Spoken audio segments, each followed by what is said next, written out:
Kata Nabi SAW, khairukum man ta'allamal Qur'ana wa 'allamahu. Sebaik-baik kalian itu adalah orang yang belajar Al-Quran dan mengajarkannya.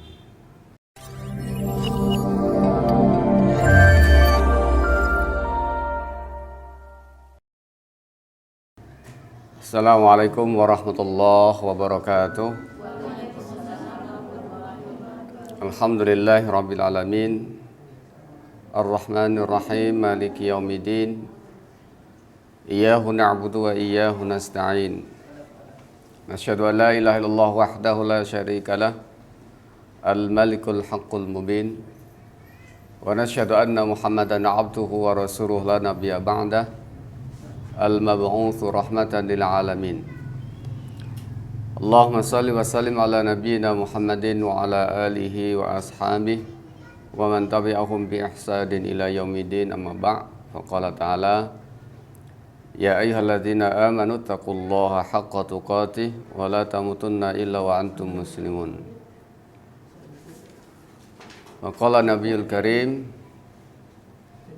khairukum man ta'allamal Qur'ana wa 'allamahu, atau kama qala. Puji dan syukur mari senantiasa kita panjatkan kehadirat Allah Subhanahu wa taala atas karunia nikmat yang Allah berikan kepada kita semuanya. Alhamdulillah pada siang hari ini kita masih diberikan kesehatan oleh Allah Subhanahu wa taala, bisa berkumpul di rumah Quran.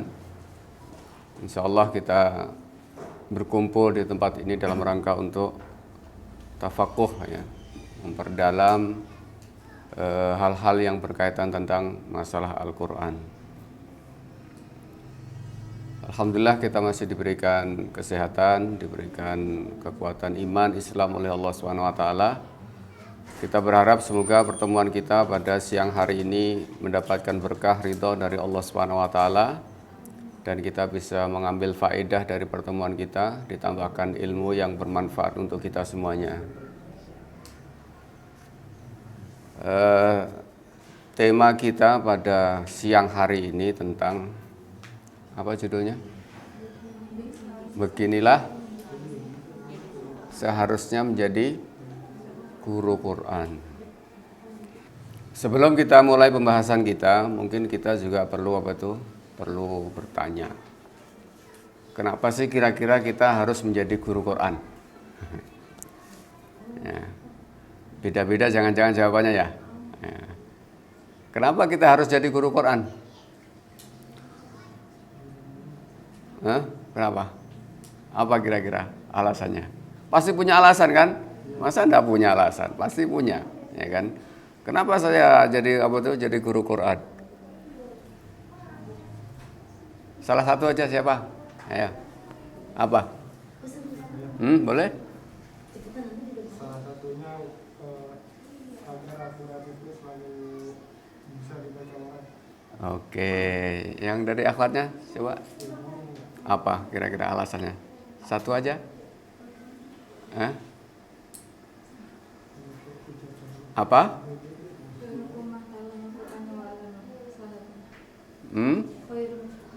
Oh, supaya menjadi orang yang terbaik. Oke, bagus. Jadi ada banyak alasan kita kenapa harus menjadi guru Quran, seperti yang diungkapkan tadi itu, ya. Kata Nabi SAW, khairukum man ta'allamal Qur'ana wa 'allamahu. Sebaik-baik kalian itu adalah orang yang belajar Al-Quran dan mengajarkannya. Memang apa kebaikannya? Banyak. Banyak kebaikannya, ya kan? Bahkan di surat Thaha itu Allah katakan, ma anzalna 'alaikal Qur'ana litashqa. Kami turunkan kepadamu wahai Muhammad Al-Qur'an itu bukan dalam rangka supaya kamu susah, bersedih, enggak. Artinya apa? Artinya Al-Qur'an itu diturunkan oleh Allah Subhanahu wa taala adalah untuk menghadirkan kebahagiaan buat kita. Gitu ya. Bukan untuk menyusahkan, bukan untuk kita membuat menjadi menderita, bukan. Tapi supaya kita menjadi orang bahagia. Ada enggak kebahagiaan yang tidak baik? Tidak ada. Ya kan? Makanya banyak apa tuh diberikan Al-Quran itu, ya, kebaikan-kebaikan yang kita dapatkan. Ya kan? Makanya nama Al-Quran salah satunya apa? Mubarak, ya kan? Yang diberkahi. Banyak keberkahan yang diberikan oleh Allah SWT kepada orang-orang yang sibuk berinteraksi dengan Al-Quran. Ya. Kalau kita misalnya membaca Al-Quran itu berapa menit, ya kan? Kalau orang itu hitungannya itu adalah materi, berarti dia rugi sekian menit. Atau kalau misalnya kita 1 jam sehari semalam, berarti 1 jam kita rugi. Ya. Padahal belum tentu, ya kan? Keberkahan Allah Subhanahu wa taala lewat Al-Qur'an itu, ya kan? Memang tidak diberikan secara langsung. Ya kan? Bisa jadi melalui kesulitan yang kita hadapi kemudian dimudahkan oleh Allah Subhanahu wa taala. Bisa jadi pekerjaan yang tidak selesai kemudian kelar dengan cepat, ya kan? Karena interaksi kita dengan Al-Qur'an. Jadi banyak kebaikan yang diberikan oleh Allah Subhanahu wa taala. Makanya tidak mungkin orang yang berinteraksi dengan Al-Qur'an hidupnya susah, itu tidak ada. Nanti salah dia berinteraksinya dengan Al-Qur'an. Ya. Bahkan di dalam hadis yang lain Rasulullah SAW mengatakan, Innallaha malaikatahu wa ahlus samawati wal ardi hatta namlatu fi juhriha. Kata Nabi SAW, sesungguhnya Allah, para malaikat, penduduk langit dan bumi, bahkan semut yang ada di lubangnya, wa hatal hut, bahkan sampai ikan yang ada di perairan itu, la yusalluna ala muallimin nasil khaira. Mereka akan berdoa. Salah satu doanya apa? Memintakan ampun, memintakan rahmat kita kepada Allah Subhanahu wa taala. Kepada siapa? Limuallimi al khaira. Kepada orang-orang yang mengajarkan kebaikan. Nah, sebaik-baik orang itu apa kata Nabi? Yang belajar dan mengajarkan Al-Quran. Jadi kalau orang itu mengajar Al-Quran, baik tidak? Baik, kata Nabi. Bahkan itulah sebaik-baik orang. Nah, orang yang mengajarkan kebaikan itu, kata Nabi SAW, banyak yang mendoakan, banyak yang memintakan ampunan kepada Allah Subhanahu wa taala, banyak yang memintakan rahmat kita kepada Allah Subhanahu wa taala. Ya. Makanya salah seorang ulama, Ibrahim An-Nakhai, itu pernah mengatakan, Muallimul sibyani tastaghfiru lahul malaikatu bis samawati wad dawabi fil ard. Kata beliau, orang yang mengajari anak-anak, ini anak-anak, ya kan? Orang yang mengajar, ya kan, mengajari anak-anak, maka para malaikat yang ada di langit, kemudian makhluk yang ada di bumi, mereka itu memintakan ampun kepada Allah Subhanahu wa taala. Wattuyuru fil hawa, bahkan termasuk burung-burung yang ada di udara, wal hitanu fil bihar, termasuk juga ikan-ikan yang ada di lautan. Ada enggak kira-kira kebaikan dibandingkan ketika Allah itu menurunkan ampunan kepada kita? Nabi itu kan orang yang sudah maksum, dijaga oleh Allah Subhanahu wa taala dari segala kesalahan. Ya kan? Tapi Nabi mengajarkan kepada kita supaya memperbanyak istighfar. Bahkan beliau mengatakan, ayyuhan nas tubu ilallahi wastaghfiruh fa inni astaghfirullah fi kulli yaumin mi'ata marrah. Bertobatlah kepada Allah, mohon ampun kepada Allah. Ya kan? Karena aku ini sehari semalam itu beristighfar sebanyak 100 kali dalam sehari semalam. Loh, itu Nabi. Artinya apa? Kita itu butuh ampunan dari Allah Subhanahu wa taala, butuh maghfirah dari Allah, butuh rahmat dari Allah Subhanahu wa taala. Gitu ya. Tidak ada kebaikan yang melebihi itu, gitu loh ya. Sampai Nabi SAW yang sudah dijamin saja memohon ampun kepada Allah Subhanahu wa taala. Supaya apa? Ya mendapatkan rahmat, ampunan dari Allah Subhanahu wa taala. Makanya Nabi SAW mengatakan, tidak ada orang itu yang karena amalnya dia bisa masuk surga, tidak ada. Kata Nabi, tidak ada.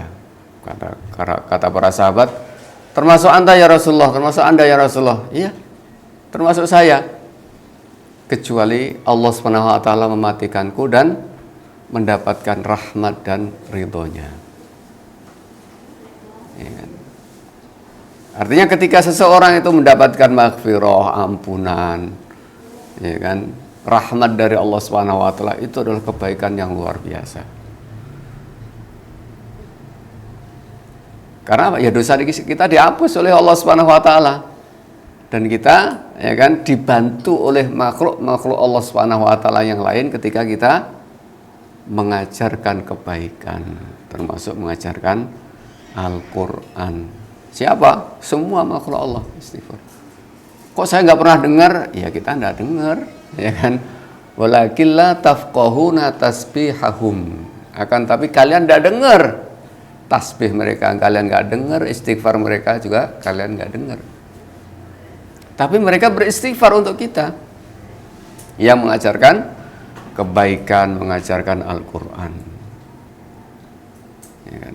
Maka banyak alasan bagi kita untuk menjadi guru Al-Quran. Suatu ketika Rasulullah SAW memberikan nasihat kepada salah seorang sahabat beliau namanya Mu'adz bin Jabal. Kata beliau, "Ya Mu'adz, in aradta 'aisha su'ada." Wahai Mu'adz, jika kamu ingin hidup seperti hidupnya orang yang bahagia. Wa maitatas syuhada, dan matinya seperti orang yang gugur syahid di jalan Allah Subhanahu wa taala. Wan najata yaumal hasyri, dan kamu terbebas nanti, ya kan, melalui penderitaan di mahsyar nanti. Pada mahsyar. Wal amni minal khaufi, dan terjaga kalian dari rasa takut. Ya, nanti pada hari kiamat itu kan orang begitu takutnya, itu luar biasa. Ya kan? Kalau kita baca Al-Quran kan luar biasa gambaran hari kiamat itu. Ya kan? Yauma yafirrul mar'u min akhihi wa ummihi wa abihi wa sahibatihi wa akhihi likulli imri'in minhum yauma idzin sya'nu yughni min. Ya kan? Orang udah nggak kenal apa tuh, siapa bapaknya, saudaranya, ibunya, ya kan? Masing-masing punya urusan yang membuat mereka ketakutan. Ya, kayak nggak kenal saja. Bahkan di surat Hajj juga digambarkan, wa tadau kullu dzati hamlin hamlaha wa taran nasa sukara wa ma hum bisukara. Ya kan? Orang yang hamil saja, ya kan, sampai keguguran. Yang sedang menyusui anaknya dilempar begitu saja, seakan-akan dia nggak sadar bahwa dia sedang menggendong anaknya. Orang seperti sedang mabuk kepayang. Ya. Itu dahsyatnya hari kiamat.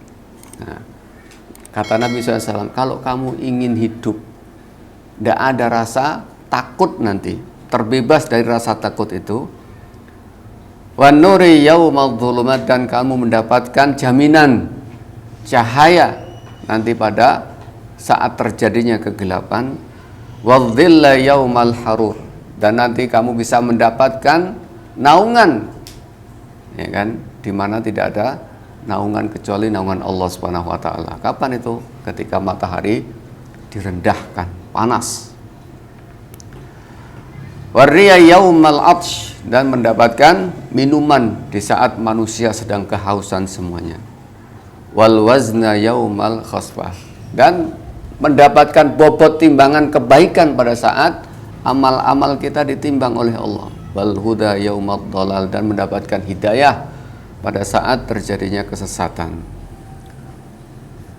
Fadrusil Qur'ana fa innahu dzikrur rahman. Karena itu ajarkan Al-Quran. Karena apa? Al-Quran itu adalah peringatan dari Allah yang Maha Rahman. Bisa juga Al-Quran itu zikir kita untuk mengingat Allah yang Maha Rahman. Wa khirzi minas syaitan, dan menjaga kita dari gangguan syaitan. Wa rajhani fil mizan, dan memiliki bobot nanti pada timbangan pada hari kiamat. Itu nasihat Nabi. Artinya apa? Artinya orang yang belajar mengajarkan Al-Quran itu memiliki keutamaan yang luar biasa di sisi Allah Subhanahu wa taala. Dan hadis-hadis yang apa tuh, yang semakna ini banyak sekali di dalam sunnah-sunnah Nabi Sallallahu Alaihi Wasallam. Ya kan? Di antaranya misalnya Nabi SAW mengatakan, Innallaha yarfa'u bihadzal kalami aqwaman wa yad'u bihi akharin. Sesungguhnya Allah Subhanahu wa taala itu bisa menghinakan, ya kan? Apa itu, memuliakan dengan Al-Qur'an ini satu kaum, dan juga bisa menghinakannya. Ya kan? Ada orang-orang yang dimuliakan oleh Al-Qur'an karena apa? Ya, dia memuliakan Al-Qur'an, maka dia dimuliakan oleh Allah SWT karena Al-Quran. Ada juga yang dihinakan oleh Allah SWT karena apa? Menghinakan Al-Quran. Jadi kalau kita bahas kenapa kita harus menjadi guru Al-Quran, banyak alasannya. Karena apa? Banyak keutamaan yang diberikan oleh Allah SWT kepada orang-orang yang mengajarkan Al-Quran. Ya. Nah, oleh karena itu, ya, yang harus kita miliki sebagai guru Al-Quran adalah bagaimana kita bisa menjalani, ya kan, aktivitas kita itu dengan cara yang baik dalam mengajarkan Al-Quran, ya kan. Jadi jangan sampai kita mengajar tapi orang malah menjauh dari Al-Quran, jangan sampai. Ya. Tapi gimana kalau misalnya kita mengajar hari ini ada 10 orang, besok tinggal 8 orang misalnya, itu alamiah, ya kan. Tapi jangan karena pribadi kita kemudian orang menjadi menjauh dari Al-Quran. Kapok saya belajar Al-Quran, ya kan. Kalau misalnya saya nggak mau diajar beliau, misalnya kan, kurang paham saya, itu masih nggak apa-apa, berarti itu kelemahan kita. Tapi jangan sampai orang malah lari dari Al-Quran, ya kan. Tapi kita berusaha melakukan yang terbaik di dalam mengajar itu. Ya, makanya kita harus berusaha untuk memiliki sifat-sifat yang baik di dalam mengajarkan Al-Quran. Misalnya apa? Ya kan, punya sikap istilahnya belas kasih, ya kan, amanah, jujur, ya kan, ikhlas termasuk diantaranya, ya. Ya, jangan kasar, keras dan segala macamnya. Makanya para ulama itu sampai ada di antara mereka itu yang menulis, ya kan, buku yang berbicara tentang kaidah-kaidah, tentang prinsip-prinsip, tentang adab-adab yang berkaitan tentang hamalatul Quran, pengemban Al-Quran. Ya, siapa itu? Ya guru-guru Al-Quran, ya kan. Misalnya siapa itu? Al-Ajuri, ya kan. Itu ada kitab beliau, Akhlaqu Hamalatil Quran, akhlak bagi para pengemban Al-Quran. Kemudian Al-Ghazali itu di jilid satunya itu ada pembahasan khusus di Ihya Ulumuddin, ya kan. Itu pembahasan khusus tentang akhlak atau adab pengajar Al-Quran atau guru Al-Quran. Imam An-Nawawi, nah, itu ada kitab beliau yang terkenal, At-Tibyan fi Adabi Hamalatil Quran, adab, ya, penjelasan tentang adab bagi pengemban Al-Quran. Dan ulama-ulama yang lainnya juga banyak, ya, yang menulis tentang prinsip-prinsip, kaidah-kaidah, adab-adab yang berkaitan tentang orang-orang yang mengemban Al-Quran. Nah, yang pertama dan utama yang harus kita perhatikan ketika kita menjadi guru Al-Quran itu adalah keikhlasan kita. Hampir semua amal itu memang harus ikhlas. Amalan-amalan yang kita lakukan itu memang harus kita lakukan dengan ikhlas. Apa sih ikhlas itu? Ikhlas. Kalau kita tanya, sudah kelas. Kelas itu maksudnya sudah selesai. Maksudnya selesai. Ikhlas itu maksudnya bersih. Ya, bersih dari kotoran itu namanya ikhlas. Ya kan? Ikhlas itu artinya bersih dari kotoran. Jadi kalau ibadah, ya kan, amal-amal kita, maka hati kita harus bersih. Itu maksudnya. Ya. Nah, yang dimaksud bersih hatinya itu apa? Niatnya. Gitu ya. Niatnya harus bersih, jangan ada niat yang kotor. Jadi kalau misalnya boleh diumpamakan, ya kan, orang yang membersihkan amalnya, membersihkan ibadahnya dari kotoran itu seperti orang yang sedang membersihkan beras yang akan dimasak. Ya kan.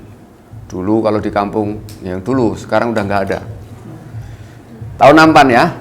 Nampan, kalau mau dimasak itu beras dikasih di nampan, kemudian tapi ya, atau diginiin, ya kan? Ya. Nanti akan muncul di tengahnya apa itu? Ada gabah, ada kerikil, ada segala macam ya di situ. Ada kutu, segala macam ada di situ. Ya kan?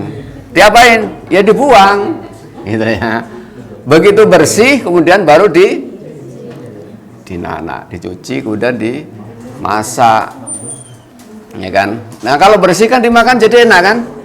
Ya, enak. Coba kalau misalnya langsung kita masak. Ya kan? Langsung kita masak, kemudian nggak ditapi, ya kan? Begitu kita makan, kletuk, apa ini? Ada kerikil, enak nggak? Ya walaupun pakai apa itu, pakai rendang, kayak mau pakai soto apa saja, kalau mak kletuk, waduh nggak enak juga, ya kan? Tahu-tahu pas kita gigit, apaan ini nyelip ini? Kita tarik, ada rapia. Jadi nggak enak kan? Apalagi kalau bisa ada macam-macam di situ, ya kan? Karena apa? Nggak bersih. Jadi nikmat nggak makan yang tidak bersih itu? Nggak ikhlas. Ibadah yang nggak ikhlas itu kira-kira nikmat nggak? Nggak enak, nggak nikmat, gitu ya. Jadi kalau kita melakukan satu pekerjaan, kalau kita ikhlas, ya kayak begitu tadi, ya kan? Nikmatnya begitu, ya kan? Tidak ada ganjalan, ya kan? Bedanya, ya kan? Ada orang yang mencuci piring 1 biji, ya kan? Tolong dicuci, ya. Sudah 5 kali disuruh tuh nggak bersih itu piring, karena memang nggak dikerjain. Karena apa? Beratnya luar biasa itu. Tapi ada orang yang mencuci bertumbuk-tumbuk begini sambil apa? Mungkin sambil murojaah, sambil ya kan nggak mungkin sambil tilawah kan? Sambil murojaah atau mungkin ada yang bersiul misalnya, ya kan? 10 menit kelar, ya kan? Selesai. Nggak capek dia. Tapi ada yang satu, ya itulah bedanya, ya kan? Sesuatu yang dikerjakan dengan ikhlas dan tidak ikhlas. Artinya segala sesuatu yang berat itu insya Allah akan diberikan ringan oleh Allah Subhanahu wa taala kalau kita mengerjakannya dengan ikhlas. Ya kan? Semua orang yang belum pernah menjadi guru Al-Qur'an itu bukan berarti dia gampang itu, belum tentu juga. Orang yang udah biasa ngajar tiap hari saja juga belum tentu gampang, ya kan? Belum tentu juga, ya kan? Tanya saja sama Ustadz Arfa, ya kan, Munarti, ya kan? Yang setiap hari ngajar Al-Quran itu bukan berarti kalau menghadapi santri yang belajar itu kemudian mudah, enggak juga. Harus ada persiapan, ya kan, dari segala macamnya. Kan pasti ada pertanyaan-pertanyaan, ya kan? Jadi bukan sesuatu yang mudah. Nah, bukan berarti itu menjadi penghalang kita kan? Karena apa? Kalau ikhlas insya Allah diringankan oleh Allah Subhanahu wa taala, mudah insyaallah. Ya kan? Nah, ada juga yang mengatakan itu secara bahasa ya, ikhlas secara istilah itu adalah memurnikan tujuan. Tujuan kita yang harus kita bersihkan. Niat kita loh bahasanya. Ya, niat kita. Artinya apa? Artinya kita melakukan aktivitas itu adalah karena Allah Subhanahu wa taala. Itu yang pertama dan utama ketika kita menjadi guru Al-Quran juga itu, bahwa kita ingin beribadah karena Allah Subhanahu wa taala, bahwa mengajar itu sebagai sarana kita untuk takarub kepada Allah Subhanahu wa taala, mendekatkan diri kita kepada Allah. Makanya para ulama itu ada yang mengatakan bahwa ikhlas di sini adalah ifradul haqqi fi ta'ati bil qasdi. Ya. Jadi membersihkan tujuan kita hanya kepada Allah Subhanahu wa taala. Kalau bahasa itu ifrad itu adalah mengesahkan Allah Subhanahu wa taala dalam tujuan kita. Ya kan? Jadi tujuan kita hanya siapa? Hanya Allah Subhanahu wa taala. Artinya apa? Kita mengajar itu adalah menginginkan ketaatan dalam rangka untuk bertakarub kepada Allah Subhanahu wa taala, bukan yang lainnya. Ya kan? Karena kalau kita mengharapkan pujian orang, belum tentu santri kita muji kita kan. Ya, namanya santri kadang malah yang dilihat itu malah kekurangan kita malahan. Nggak enak. Kurang jelas suaranya. Itu suaranya kekencangan juga itu. Nah, ya kan? Padahal kita nggak marah juga dibilang marah juga. Nah, itu kan. Itu santri kita, ya kan. Ada juga yang memang bagus, ya kan, dipuji bagus begitu satu ketika nggak dipuji, nah, kan bisa bisa down juga, malas juga, ya kan. Makanya hati-hati kita, ya kan, kalau tidak kita bersihkan tujuan kita hanya karena Allah Subhanahu wa taala, maka nanti jadi sia-sia kita, ya kan. Itu yang membuat ringan kan tadi kan ikhlas, ya katanya. Makanya harus kita ikhlaskan dalam rangka takarub kepada Allah Subhanahu wa taala, ya kan? Itu sarana ibadah kita kepada Allah. Ya. Belum tentu orang itu memberikan pujian kepada kita, ya kan? Bisa jadi orang itu malah mengkritik kita, ya kan? Makanya keikhlasan itulah yang membuat kita terus beraktivitas, ya kan? Dipuji juga enggak ngaruh, dikritik pun juga tidak mempengaruhi aktivitas kita, ya. Jadi kalau ada tujuan-tujuan yang lain, ya berarti kita tidak murni kepada Allah Subhanahu wa taala. Berarti amal kita tidak murni, ya. Ada campurannya segala macamnya. Nah, amal yang berpeluang untuk diterima oleh Allah Subhanahu wa taala itu adalah amal yang murni tadi itu, ya kan?